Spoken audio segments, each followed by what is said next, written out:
پچھلے کچھ دنوں کی اگر ہم بات کرتے ہیں تو بحریہ ٹاؤن کی مارکیٹ میں کچھ ہمیں ہلچل جو ہے وہ دیکھنے کو نظر آئی، اور اس ہلچل نے یقیناً بہت سارے لوگوں کو اپنی طرف جو ہے وہ متوجہ کیا۔ بہت سارے لوگ تو وہ ہیں جو سیزنل بروکرز ہیں، ایجنٹس ہیں، وہ بھی اس طرف متوجہ ہوئے، اور اس کے ساتھ ساتھ بہت سارے لوگ جن کا پیسہ ایکچولی بحریہ ٹاؤن میں جو ہے وہ اسٹک ہوا ہے ساماؤ مارکیٹ ڈاؤن ہونے کی وجہ سے، یقیناً ان لوگوں کے لیے وہ خوشخبری تھی۔ مگر وہ خوشخبری آپ کہہ لیں کہ 1.5 ہفتے 2 ہفتے سے زیادہ جو ہے وہ مارکیٹ میں رہی نہیں۔ وہ خوشخبری یہ تھی کہ مارکیٹ بہتر ہو گئی ہے بحریہ ٹاؤن میں، جو جتنی بھی چیزیں ہیں، اگر کوئی چیز آپ کہہ لیں کہ 45 لاکھ کی ہے سپوز علی بلاک کا پلاٹ، تو وہ پلاٹ جو ہے وہ 55 لاکھ 60 لاکھ کا ہو گیا۔ اسی طرح ہمیں اوور آل جو ریڈی پراپرٹیز ہیں ان کے ریٹس میں بھی کچھ 4 لاکھ 5 لاکھ 1 ملین تک جو ہے وہ چیزیں ایڈ ہوتی جو ہے وہ نظر آئیں۔ تو ایکچولی وہ کیا تھا، میں آج وہ آپ کے ساتھ شیئر کرنا چاہوں گا کہ وہ ایک آرٹیفیشل ہائپ تھی، ایک بلون تھا، ایک ببل تھا، جو کہ زیادہ دیر مارکیٹ میں رک نہیں پایا۔ آپ کہہ لیں کہ 1.5 یا 2 ہفتے کے اندر اندر اس میں سے جو ہے وہ ہوا نکل گئی، کیونکہ اوور آل اگر ہم براڈر پرسپیکٹو میں دیکھتے ہیں تو ہمارے نیشنل لیول پہ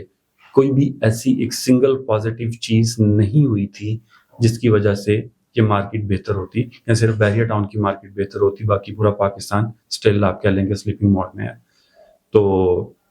آرٹیفیشلی چیزوں کو جو ہے وہ اوپر لے جایا گیا تھا، جس کی وجہ سے یقیناً بائر آلریڈی مارکیٹ میں نہیں تھا، اور جو آپ کہہ لیں کہ 2-3% بائر تھا بھی، وہ بھی خاموش ہو گیا کہ یہ کیا ہو رہا ہے۔ تو جو سیلر تھے وہ ابھی تک چیزیں جو ہے وہ ہولڈ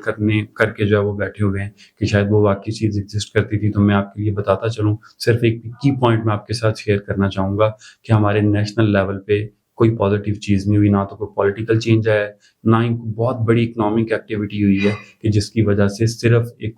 ایک سنگل پروجیکٹ پورے پاکستان میں بحریہ ٹاؤن کی مارکیٹ جو ہے وہ بہتر ہو جاتی۔ تو اگر آپ کا اپنی پراپرٹیز کو